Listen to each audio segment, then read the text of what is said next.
E que bom que você resolveu não ouvir essa palavra e ouvir essa que Deus tem para dizer para você, que Ele tem um recomeço para a sua história, tem um recomeço para a sua vida. Não importa tão longe que você tenha ido no pecado, não importa tão longe que você tenha ido na desobediência, embora você esteja colhendo os frutos disso, Deus é um Deus misericordioso, que foi mais longe ainda para te buscar através da cruz do Calvário. A cruz mostra o Deus que foi mais longe do que você poderia ir, para te buscar e te dar uma nova chance, uma nova oportunidade. É esse Deus que nós falamos e que nós pregamos aqui nesse lugar. Bom, quando eu falo em recomeçar, eu falo que Deus está sempre fazendo algo ao nosso redor. O problema é que às vezes a gente não percebe isso. Deus está sempre trabalhando em nossas vidas e os nossos olhos muitas vezes estão tão desprezáveis, estão tão despretensiosos, estão tão distraídos, essa é a palavra, que a gente nem percebe o que Deus está fazendo. A gente reclama do clima, reclama do tempo, reclama das pessoas, reclama da cidade, reclama da vida, reclama de tudo. A gente vai olhando ao redor e a gente nem percebe as digitais da graça de Deus na nossa vida. A gente nem percebeu que hoje, o dia de hoje, Deus pavimentou com o sagrado. Você não pisou em terreno normal hoje, você não pisou em lugar comum, você pisou num lugar extraordinário. Posso dizer que o seu dia não tenha sido tão bom, as notícias não tenham sido tão maravilhosas, mas você não pode negar o fato que se você está aqui, é porque você venceu. Algumas pessoas, e muitas delas ficaram no meio do caminho. Algumas acabaram se entregando ao bar, outros acabaram se entregando à TV, outros acabaram até ficando na série do Netflix, outros acabaram inclusive se desistindo e falando não vou mais lá, mas você veio. Então você não pode se sentir um derrotado, uma derrotada, porque se você está aqui, é sinal de que alguma vitória você já está tendo, é sinal de que alguma bênção você já está, ou seja, o dia de hoje já foi pavimentado com o sagrado de Deus. O dia de hoje também já foi cercado de uma maneira especial e construído com o DNA da graça de Deus. Que dia maravilhoso que Deus nos deu. Esse é o dia que o Senhor fez, diz o Salmo 118, versículo 24. Alegremos-nos e nos regozijemos nele. Está pronto esse dia, Deus nos deu de presente. O que a gente pode fazer é se alegrar, é louvar a Deus por isso. Agora, você percebeu isso? De verdade, hoje você percebeu isso? Percebeu Deus trabalhando? Percebeu os anjos te protegendo? Você percebeu Deus falando para você, olha, você vai à igreja hoje à noite, eu vou ministrar você de uma maneira especial? Você percebeu Deus quando sentou aqui? Você sentiu Deus na hora da ministração? Você conseguiu enxergar Deus num abraço amigo de uma pessoa que você visitou, que te visitou essa semana? Você conseguiu ver Deus quando você fechou o caixa da sua empresa uma semana passada? Você conseguiu ver Deus quando você viu a sua aprovação no vestibular? Bom, vamos lá, você conseguiu ver Deus de verdade? Que a maioria de nós infelizmente não percebe. Deus está sempre oportunizando recomeço e novas chances para nós, só que nós não percebemos. Isso me lembra, há um tempo atrás em Dourados, quando eu era pastor lá, um dia à tarde, o meu filho tinha cerca de 8 meses de idade, o Heitor, e a gente resolveu dar uma voltinha de bicicleta. Era a primeira vez que pai e filho iam ter um programa exclusivamente deles. O Heitor estava sentado, agora firminho, conseguia segurar na cadeirinha, coloquei naquela cadeirinha e fomos passear. E de repente eu tive que parar na beira da calçada. Eu já contei isso um domingo uma vez aqui na nossa comunidade. Eu parei e não pude conter, irmãos. Comecei a chorar no meio da rua. E uma sensação do sagrado me tomou, uma sensação da presença de Deus, uma sensação do fluir de Deus na minha vida, uma sensação do poder de Deus. Não era nada extraordinário, eu não vi nenhum anjo voando, eu não vi uma bola de fogo, eu não vi nada disso, queridos. Eu só olhei um pequeno ser na minha frente. Eu olhei para aquele momento de passeio, pai e filho, e falei, Deus é bom demais. E de repente aquela graça permitiu ser inundada no meu coração, e o meu coração ficou tão cheio, tão pleno, que eu tive que parar a bicicleta e chorar um pouquinho ali no meio fio. Eu não estava com Bíblia aberta, eu não estava de gravata, eu não estava de terno, né? Eu não estava no momento sagrado, eu não estava numa vigília, eu nem estava de jejum, irmãos. Tinha acabado de tomar um cafezão daqueles caprichado, com pão feito em casa, que eu adoro também, né? Aliás, eu adoro bolo de cenoura, pão feito em casa, tudo aquilo que você fizer lá e lembrar, você pode mandar, né? Que nem a Andréia fez a semana lá, mandou um bolinho. Obrigado, tá, André? Deus abençoe, aquele bolo estava maravilhoso. Então, eu tinha acabado de tomar aquele café maravilhoso, maravilhoso mesmo.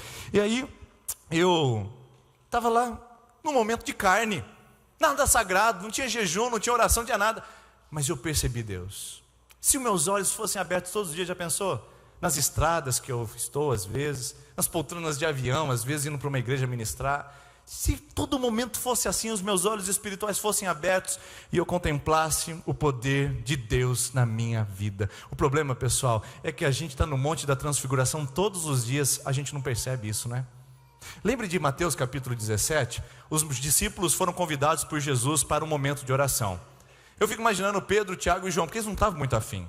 A Bíblia fala que eles dormiram lá em cima, de tanto cansado que eles estavam. Então, imagina só Jesus olhando para Pedro, Tiago e João, falando: irmãos, vamos subir no monte, vamos fazer uma oração? Eu fico imaginando Pedro falando assim: Senhor, bom é estarmos aqui, descansando, dormindo. Mas vamos lá então, Senhor, vamos lá. E eles subiram com o Senhor. Eu imagino que eles subiram contrariado. Um cutucando o outro, falando assim: rapaz, mais um dia de oração, não é possível, hein? Ou mais um monte, por que não pode orar no planalto, né? Ora no reto, para que subir morro para orar? O outro cutucando, rapaz, hoje nós nem tomamos lanche daqueles, rapaz, eu estou com anemia, eu acho. E eles comunicando um com os outros, dizendo: por que eu estou subindo no monte para orar? A verdade é que eles não sabiam que estavam prestes para ver naquele lugar.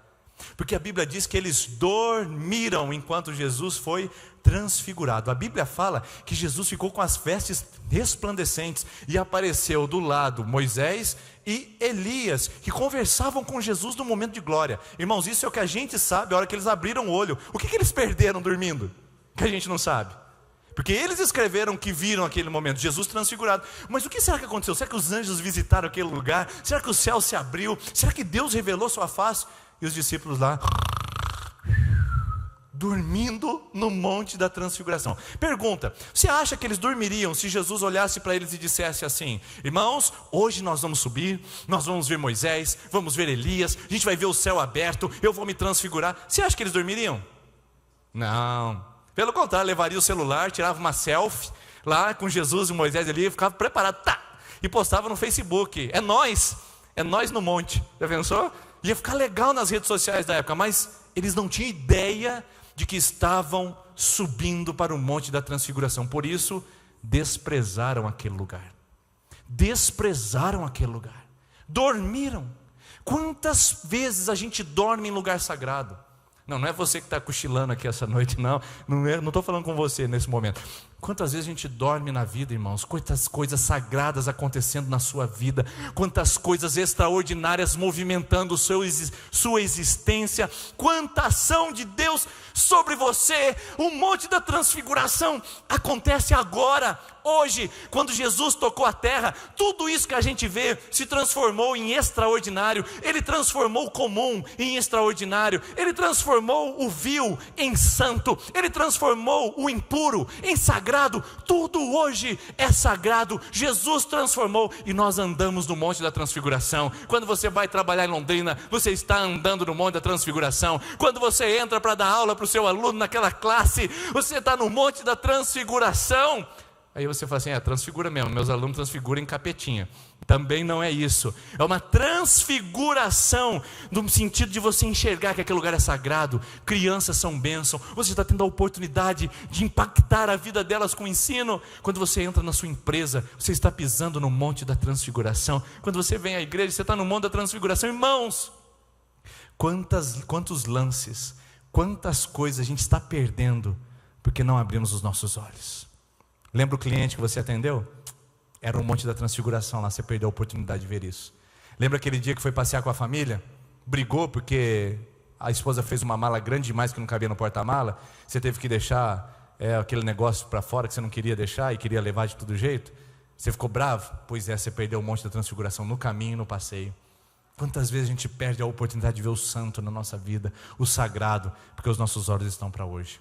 Você acha que se hoje eu falasse aqui para você: Deus está nesse lugar, está na rua, está em qualquer lugar, e Deus vai se revelar numa coluna de nuvem, numa coluna de glória, de fogo, hoje você verá Deus. Você acha que você ia perder algum relance? De nada. Você ia focar e ia falar: hoje o pastor falou que eu vou ver Deus, eu vou ver Deus.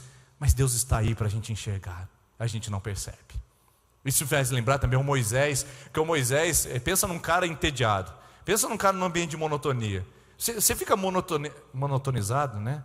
Monótono. Você fica monótono lá no seu serviço? Você fica lá no seu trabalho entediado? Lembra aquele negócio de ficar carimbando? Você já viu o cara que fica lá atrás da função pública lá, ele fica só carimbando, né? O serviço dele é carimbador profissional. Ele fica assim: pensa um negócio tedioso, pessoal. Só aquele barulho, aquele som.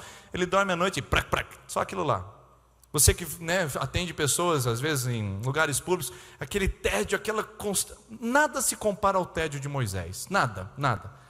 Moisés estava há 40 anos num lugar muito interessante, chamado deserto. Você já viu alguma coisa no deserto? Bom, deserto, pessoal, tem assim, ó, eu vou falar para você tudo que tem no deserto.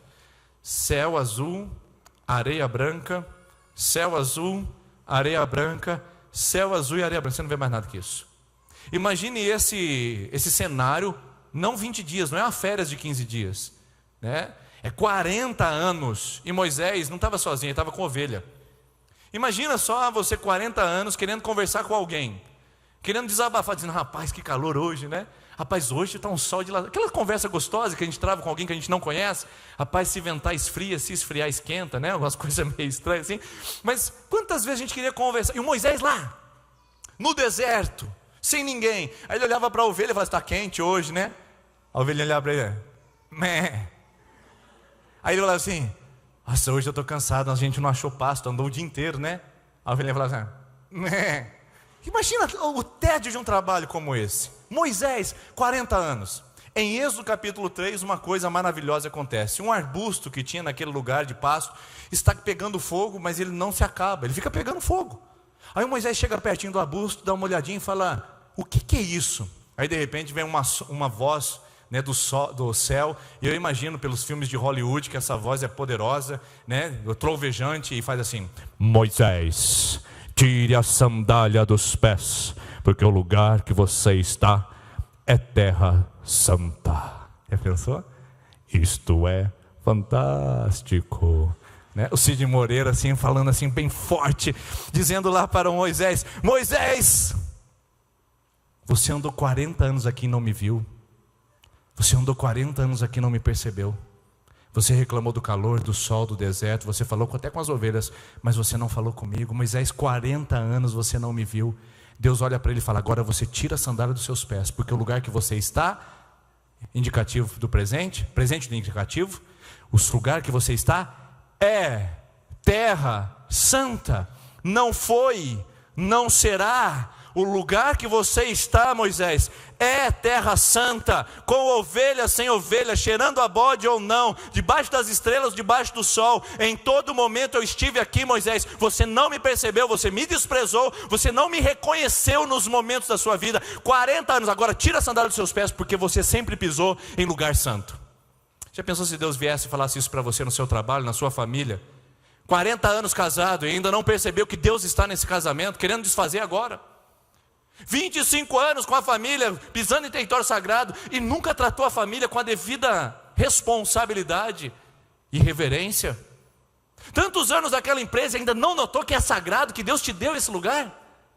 Tantos anos nessa comunidade, tantos dias aqui já, e você não percebeu que Deus está ministrando sobre o seu coração? Irmãos, nós temos uma tendência muito triste de não perceber o que Deus está fazendo.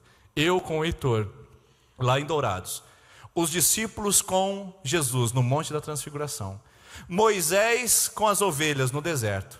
A gente segue a nossa vida, a gente vive o tédio, a gente vive a rotina, a gente entra no mundo mecânico e a gente transforma esse lugar tão lindo que Deus fez para a gente vê-lo, a gente transforma num lugar que a gente não tem interesse nenhum. Interesse nenhum. Por isso um filósofo, ou melhor, um sociólogo francês chamado Marc Augé, ele fez uma teoria entre lugar e não lugar. Lugar é lugar que eu me vejo, me identifico, que eu quero estar. Não lugar é lugar que eu não me vejo, não me identifico e nem quero estar. Lugar é aquilo que me traz prazer, que me traz conforto, que eu me vejo. Não lugar é aquilo que pode ser ou pode não ser. Para mim tanto faz, eu sou indiferente a eles. O que será que esse mundo, o que será que a sua vida é diante de Deus? É um lugar onde você se vê, você se identifica. Sua vida tem propósito, tem sentido, tem significado. Sua vida tem relevância. Ou a sua vida é um não lugar. Pastor, não tem propósito, não tem sentido. Minha vida é um mecanicismo, um atrás do outro. Minha vida é um tédio, minha vida é uma monotonia. Minha vida não tem prazer nenhuma. Então, você transformou um lugar tão lindo onde Deus está num não lugar que você não pode vê-lo. Quer um exemplo disso na Bíblia? Talvez você esteja ansioso, se perguntando onde o pastor vai chegar hoje com o texto da Bíblia. Porque eu quero mais um exemplo para você. Alguém que fez o que você faz, o que eu faço, o que os discípulos fizeram e o que Moisés fez. E a gente vai aprender com ele hoje, que é o Jacó, que está em Gênesis capítulo 28. Versículo de número 10 diz assim: Jacó partiu de Berseba e foi para Harã.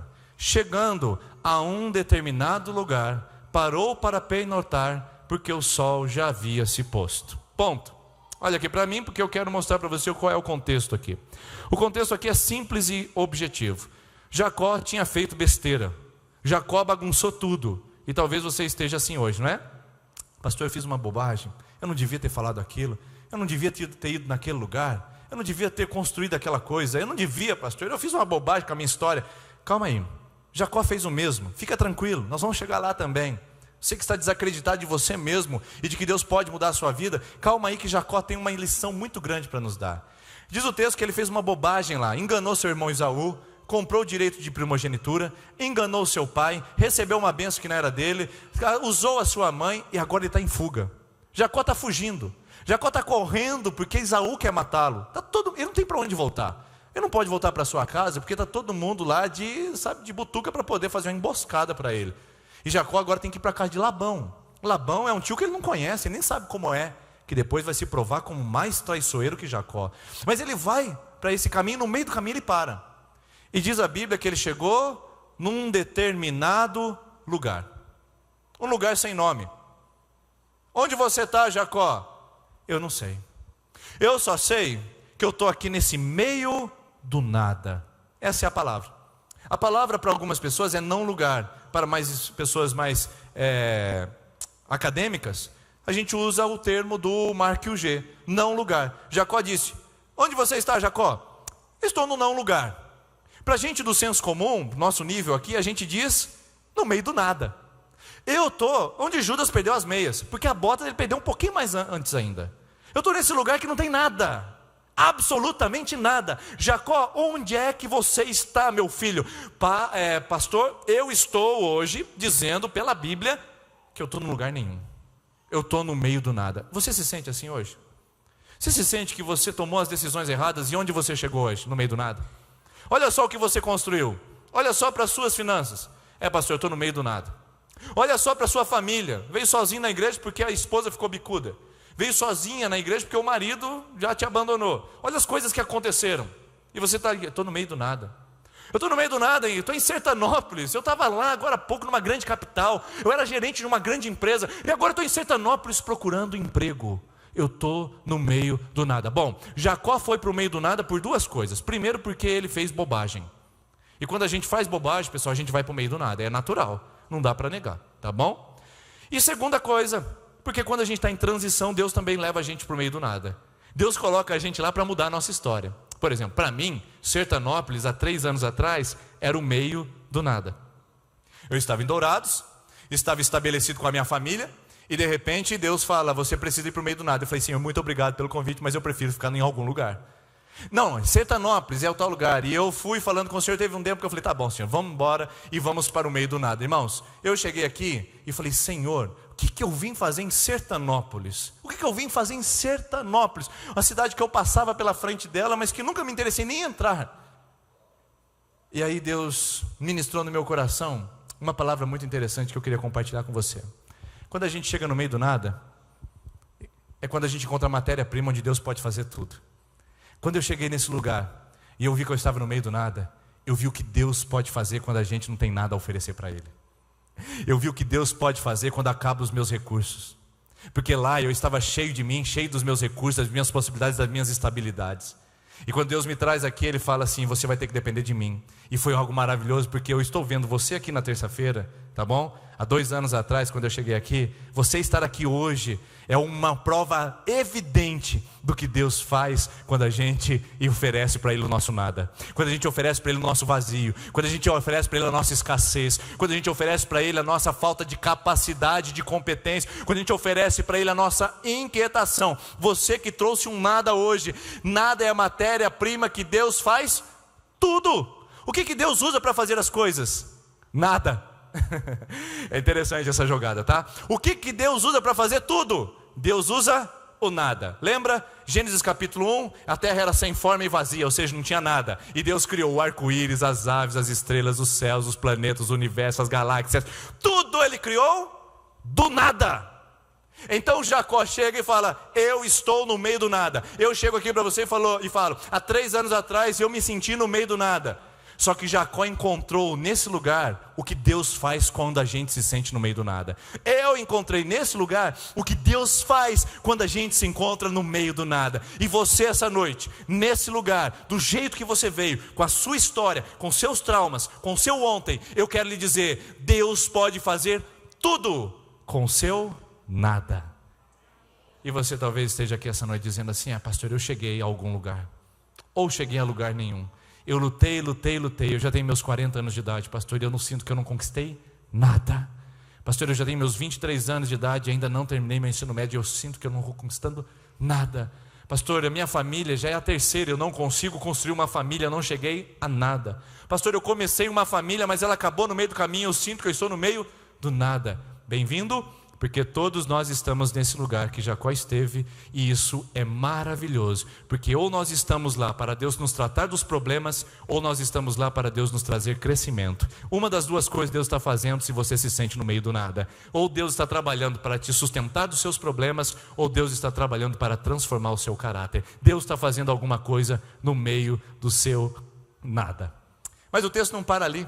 O texto continua que aquela noite, quando ele estava em algum lugar ou no meio do nada, ele pegou, deixa eu voltar no texto lá, isso, ele tomou uma pedra dali, versículo de número 12, usou como travesseiro e deitou-se, e teve um sonho, no qual viu uma escada apoiada na terra, e o topo alcançava os céus, e os anjos de Deus subiam e desciam por ela.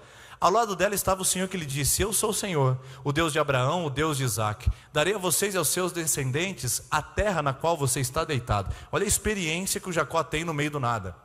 É isso que Deus está guardando para você, minha irmã.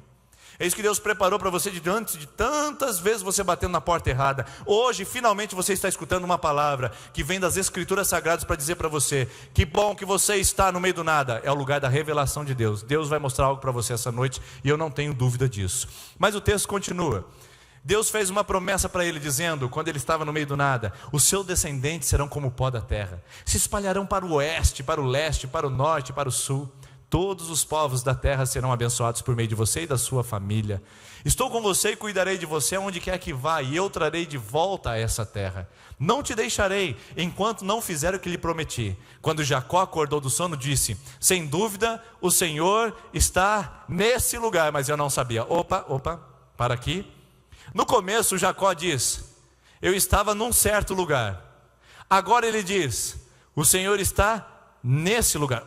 Eu estou dentro dele agora. Eu me identifico. Você já viu aquela história de um marido falar com a esposa, falar assim, o seu filho tirou nota vermelha? E depois ele vem e fala, o nosso filho tirou nota azul? Já viu isso? O seu carro quebrou, o nosso carro foi comprado. Você já percebeu isso aí? Quando a gente se inclui no lugar, a gente mostra que a gente se identifica com ele. A gente quer recebê-lo, a gente cria um laço com isso. Agora, depois de Deus ter se revelado a Jacó, Jacó está no meio do nada, triste, abatido, fugitivo. E Deus fala para ele, eu vou te fazer um homem de Deus, um homem diferente. E Jacó fala, Deus está nesse lugar. E quando a gente se identifica com o lugar, quando a gente vê Deus agindo no nosso meio do nada, sabe o que acontece? A gente começa a dar nome para o lugar. Olha só o que o texto diz. Na manhã seguinte, Jacó pegou uma pedra que tinha usado como travesseiro, colocou de pé como coluna e derrubou o óleo sobre o seu topo, e deu o nome de Betel àquele lugar, embora a cidade anteriormente se chamasse Luz. Então Jacó fez o voto. Irmãos, veja bem a evolução. Eu chego no meio do nada, Deus se revela para mim, esse lugar já é algum lugar. Agora que eu entendi que tem uma revelação de Deus, eu falo, esse lugar tem um nome, o nome dele é Portão dos Céus. Portão dos Céus. Betel, El é a palavra Deus, Bet significa casa, então é o portão do céu, é a casa para o céu. Imagina só isso, se a gente aprendesse no meio do nosso nada, a gente mudar o nome. Porque pode ser que você não consiga mudar o nome do lugar que você está. Você está no meio da traição, você está no meio de uma separação, você está no meio de uma crise conjugal, você está no meio de uma falência financeira, você está no meio de uma perda familiar, de um luto, você está em meio de uma síndrome do pânico, você está no meio de um tratamento de câncer, você está no meio de um tratamento de enfermidade, você está num lugar chamado tristeza e angústia, você está num lugar talvez chamado de abandono e rejeição. Você não pode talvez mudar o lugar que você está, mas você pode, sabe fazer o quê? pode mudar o nome do lugar que você vive. Mude o nome. Ao invés de chamar de traição, chame de restauração. Ao invés de chamar de mágoa, chame de perdão. Ao invés de chamar de enfermidade, chame de aprendizado e de cura. Ao invés de chamar de abandono, chame de acolhimento de Deus. Mude o nome do lugar. Foi o que o Jacó fez.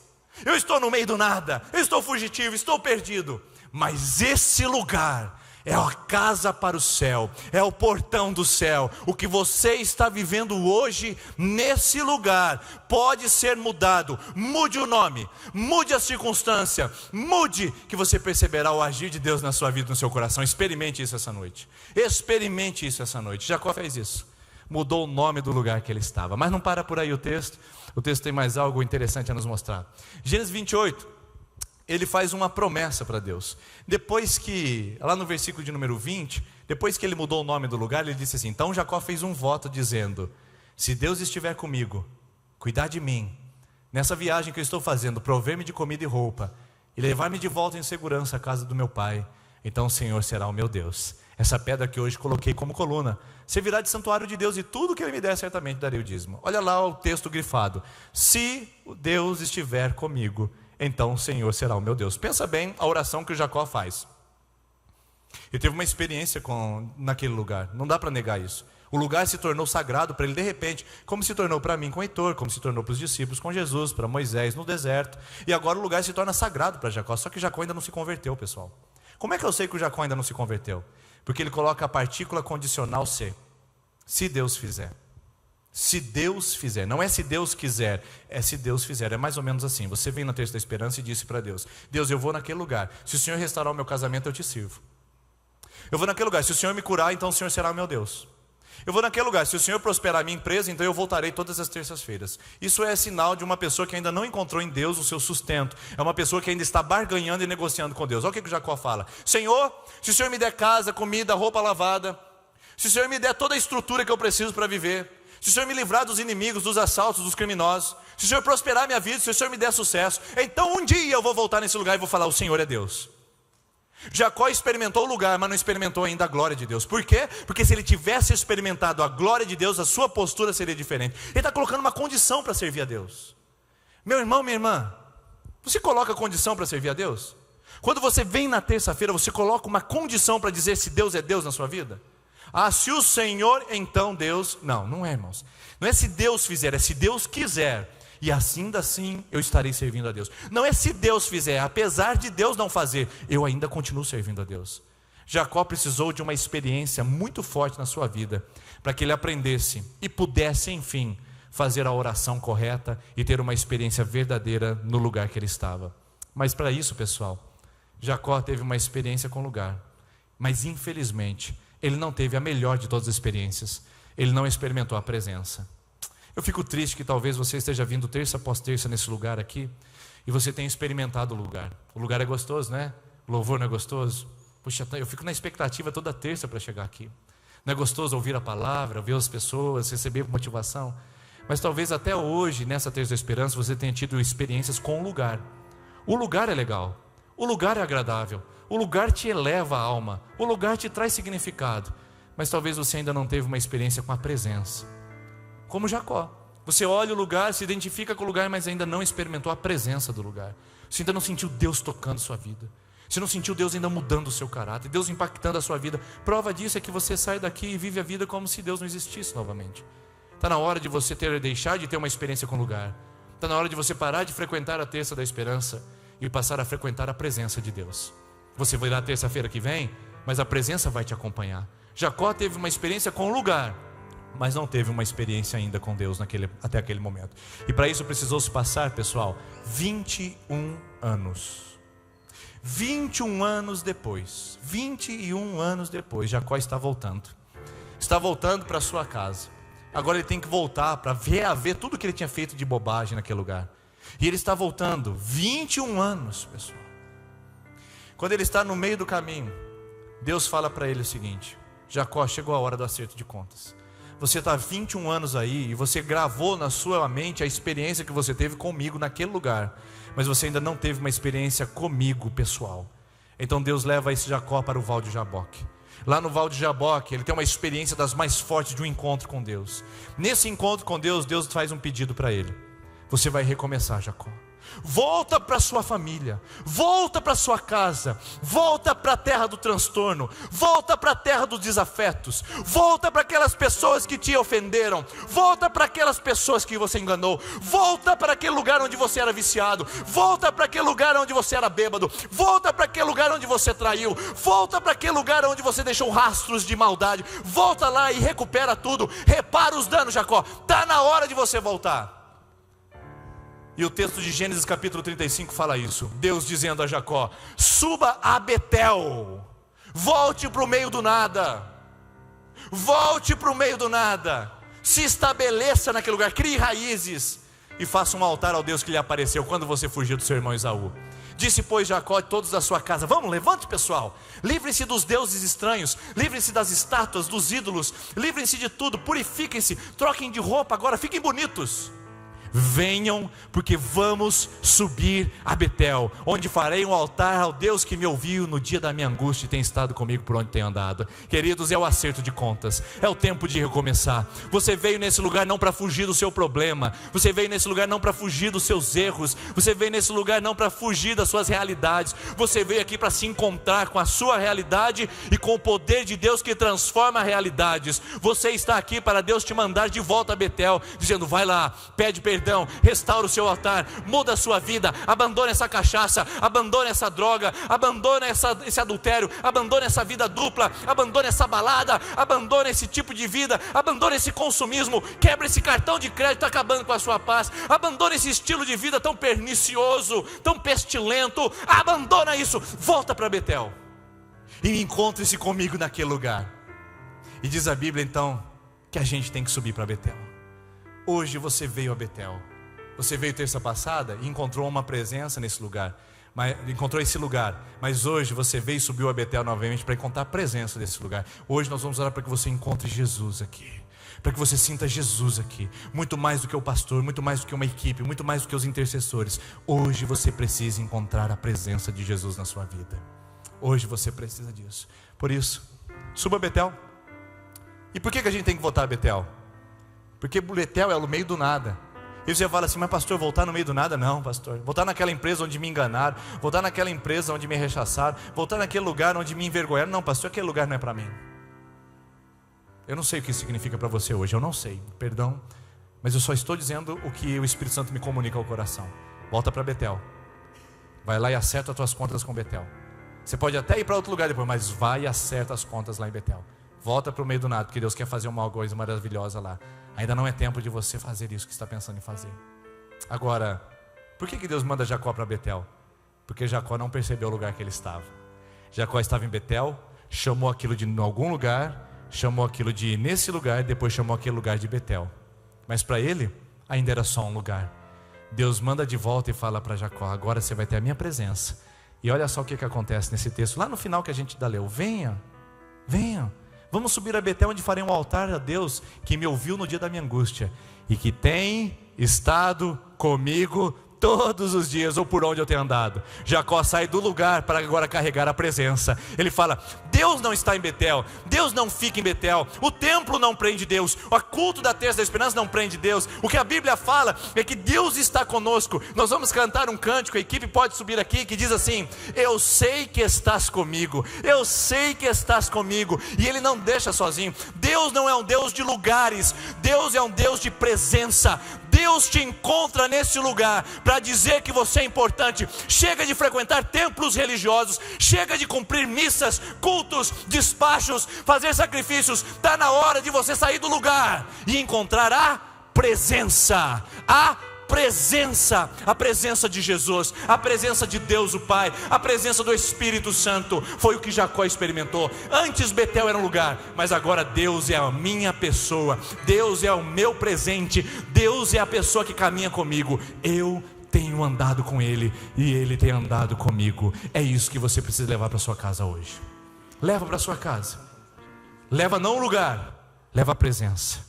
É essa que transforma a vida, é essa que vai mudar a sua história. Eu não mudo, essa igreja não muda. Quem muda a sua história é Jesus, e Ele não está aqui, Ele está aqui. basta você carregá-lo e levá-lo com você, assim como Jacó entendeu. Vamos colocar em pé, vamos cantar essa canção, mas antes eu quero mostrar essa paz para você. Deus não é um lugar, Deus é uma presença. E por que Deus pediu para Jacó voltar ao lugar ao meio do nada? Eu quero trazer uma palavra profética no seu coração essa noite. Eu quero que você agarre isso com a maior fé que você tiver essa noite. Você precisa voltar para Betel, sabe por quê? Sabe por que Betel é o não lugar que Deus está querendo tratar o seu coração? Porque você não sabia disso. O lugar que você despreza, o casamento que você pisa, a empresa que você fala mal, a vida que você tem que não reconhece, a saúde que você ainda não valoriza, o lugar que você pisa e despreza, não sei se você sabe disso, mas pode ser a terra da promessa. Essa empresa que você blasfema pode ser a terra da promessa. Esse casamento destruído pode ser o lugar da restauração. Essa vida xoxa, sem sentido, miserável, pode ser a terra da promessa. Eu só quero que você entenda o que Deus falou para Jacó: volta para Betel, porque lá no começo, preste atenção no que Deus diz no começo, quando ele vê a porta, lá em Gênesis 28 que a gente já leu, ao lado dele estava o Senhor que lhe disse: eu sou o Senhor Deus de seu pai Abraão e o Deus de Isaac. Veja o que Deus diz para ele: darei a você e aos seus descendentes a terra que você está deitado. O seu não lugar tem dono. Deus é o dono desse lugar. Deus é o dono do meio do nada. Deus pode transformar a sua história. Você pisa, despreza, reclama e murmura, mas Deus pode usar esse lugar para transformar a sua história e fazer uma nova história na sua vida. Creia nisso essa noite. Receba essa promessa. Não despreze aquilo que Deus santificou. Não ignore aquilo que Deus consagrou. Não considere comum o que Deus chama de extraordinário essa noite. Vamos cantar isso? Eu sei que estás comigo. Será que a gente já consegue entrar no refrão direto? E vamos entrar juntos para a gente poder orar e depois fazemos a nossa campanha. Diga isso conosco: eu sei que estás comigo. Eu sei, Senhor, eu sei que o Senhor não me abandona. No meio do nada o Senhor me encontra. No meio do nada o Senhor me acha. E o Senhor faz tudo em nosso meio acontecer a partir do nada. Eu sei, eu sei. Eu sei que estás comigo. Eu sei que estás comigo. Você sabe disso? Eu sei que não me deixas sozinho em minhas lutas. Eu sei que vens agora pra gravar em meu coração que tu és minha salvação. Senhor, nós cremos nisso essa noite.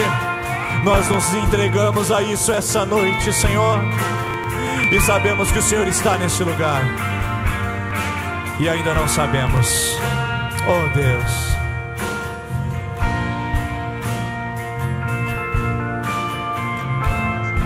Eu quero fazer o seguinte com você essa noite. Você que quer chamar esse não lugar de Betel. Eu sei que quer chamar esse não lugar de Betel. Você que entrou aqui dizendo que você está no meio do nada, não vê alternativa, não vê escapatória. Você que quer chamar esse lugar de Betel, eu quero convidar você a vir aqui à frente. Você que quer chamar esse não lugar de Betel, pode vir aqui à frente. Eu quero orar com você. Pode vir. Vem aqui à frente. Você que quer chamar o seu não lugar, você quer chamar esse meio do nada que você está vivendo, um lugar que você não enxerga alternativa nem escapatória, eu quero que você venha aqui à frente. Nós vamos cantar junto. Enquanto cantamos, podem vir à frente, podem ocupar esses espaços vazios. Eu quero orar com você, meus irmãos. Eu quero clamar que a presença seja visível e real em nosso meio. Vamos dizer isso: fiel, fiel, constante, tão cheio de amor, tão poderoso, meu Senhor. Me abraças, me sondas, conheces meu andar e gosta de me ouvir cantar. Eu sei que estás comigo.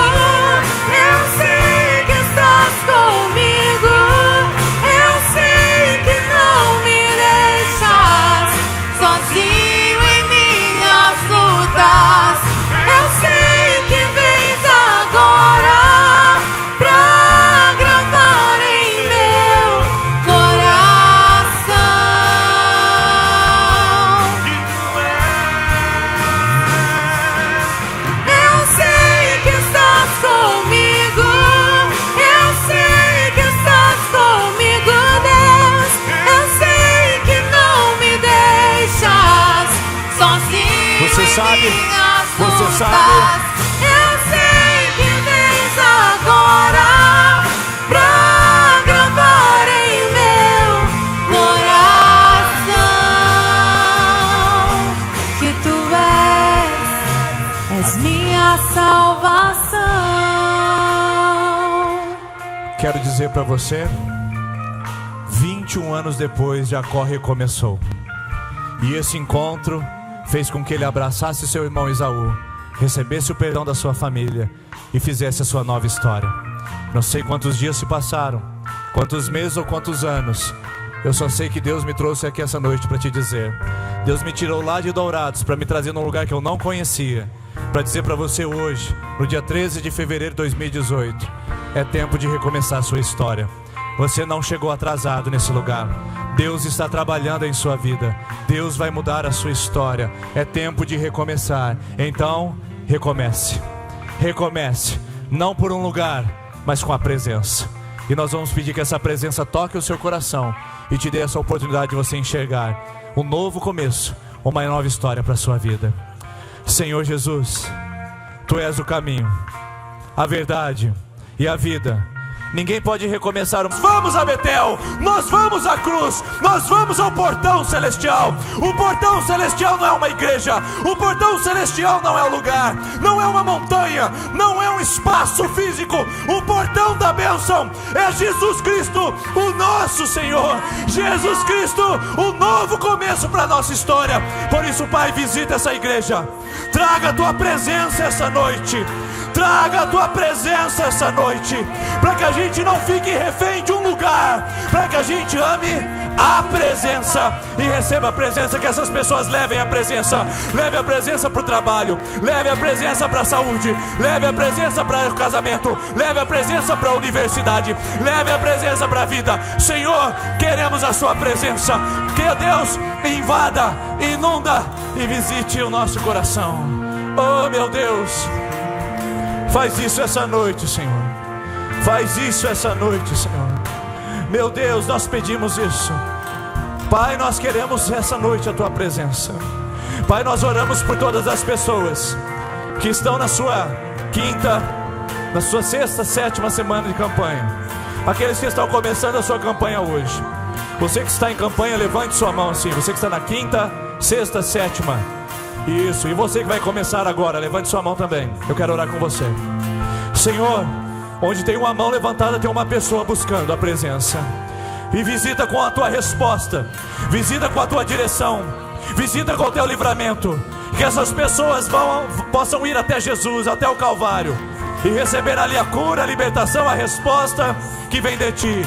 Ó Deus, nós abençoamos essas pessoas, e que os territórios que são chamados de não lugar sejam chamados de Betel a partir de hoje, na vida dessas pessoas e no coração delas. Nós abençoamos cada pessoa em campanha e pedimos: visita, toca, transforma, faz o milagre, em nome do Senhor Jesus. Amém. Você que está em campanha, Deus abençoe sua vida. Sua resposta está chegando. Você que começou, leve o cartãozinho para sua casa. E você que veio aqui essa noite, você pode aplaudir ao Senhor. E a gente se vê a semana que vem. Deus abençoe, em nome de Jesus.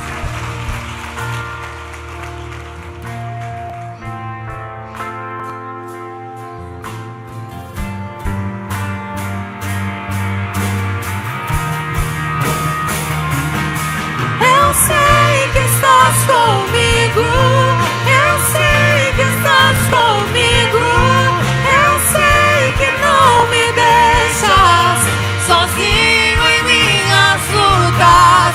Eu sei que vens agora pra gravar em meu coração que Tu és Deus. Eu sei que estás comigo, eu sei que estás comigo, eu sei que não me deixas sozinho em minhas lutas. Eu sei que vens agora pra gravar em meu coração que Tu és minha salvação.